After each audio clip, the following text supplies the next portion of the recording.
کا ذکر ہے کہ ایک علاقے میں ایک نہایت ہی عادل قاضی رہتا تھا۔ لوگ اس کی عدالت سے بڑے متاثر تھے۔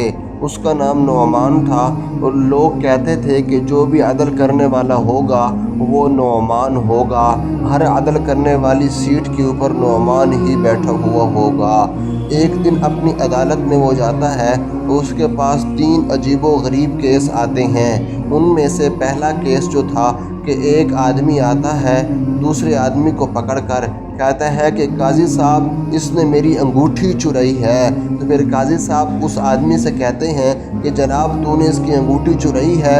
تو وہ آدمی کہنے لگا کہ نہیں حضور، میں نے اس کی انگوٹھی نہیں چرائی، میں آ رہا تھا راستے پر، میں نے دیکھا کہ نیچے ایک انگوٹھی پڑی ہوئی ہے، میں نے اس کو جیسے ہی اٹھایا اوپر سے یہ آ گیا اور میں نے دل میں نیت کی تھی کہ یہ جس کی ہوگی میں اصل مالک تک اس کو میں پہنچا دوں گا۔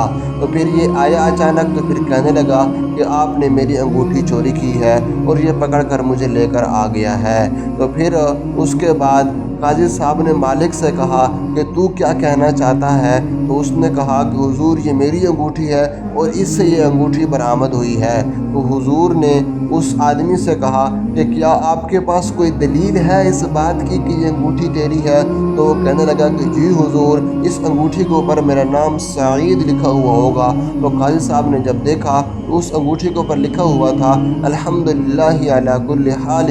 تو پھر قاضی صاحب نے کہا یہ انگوٹھی تیری نہیں ہے، یہ انگوٹھی اس آدمی کے پاس امانت ہے اور یہ اصل مالک کو جا کے واپس کر کے دے دے گا۔ تو پھر قاضی صاحب نے اس مقدمے میں مدعا علیہ کو بری کر دیا اور جو الزام لگانے والا تھا اس کو سمجھایا کہ کبھی بھی کسی کے اوپر ایسے الزام نہ لگایا کرو، جلد بازی نہ کیا کرو، تحقیق کر کے کام کیا کرو۔ ایک عورت آتی ہے اور وہ کہتی ہے کہ قاضی صاحب کہ یہ میرا شوہر ہے اور اس نے میرے ساتھ نکاح کیا، اب مجھے کہتا ہے کہ تو میری بہن ہے، میرے نکاح کو تسلیم نہیں کرتا۔ تو پھر اس کے بعد قاضی صاحب اس آدمی سے کہتے ہیں کہ کیا تو نے اس کے ساتھ نکاح کیا تھا؟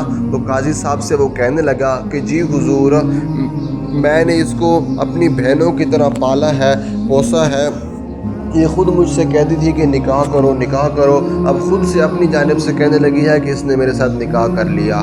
عورت کو قاضی صاحب نے کہا کیا تیرے پاس گواہی ہے کس نے تیرے ساتھ نکاح کیا؟ عورت کہنے لگی جی حضور، ہمارا نکاح مولوی صاحب نے پڑھایا تھا، ہمارا نکاح ہو گیا ہے اور گواہ بھی موجود تھے۔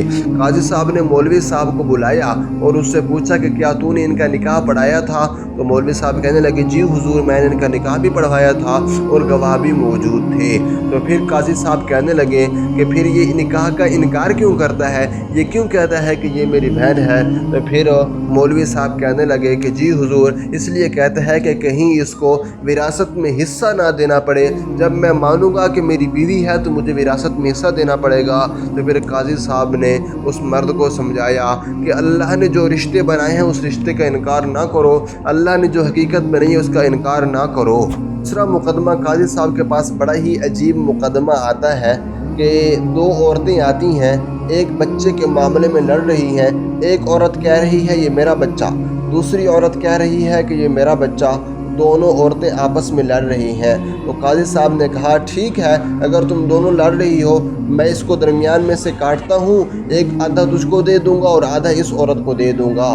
تو پھر ایک عورت نے کہا ٹھیک ہے، دوسری عورت رونے لگی کہ نہیں قاضی صاحب، نہیں قاضی صاحب، یہ فیصلہ مجھے منظور نہیں ہے، یہ بچہ بس آپ اس عورت کو دے دیں۔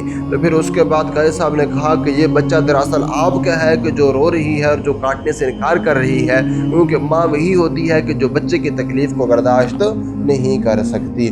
تو یہ واقعات ہمیں اس بات کا سبق دیتے ہیں کہ ہمیں ہمیشہ انصاف کرنا چاہیے، سوچ کے بات کرنی چاہیے، جلد بازی نہیں کرنی چاہیے۔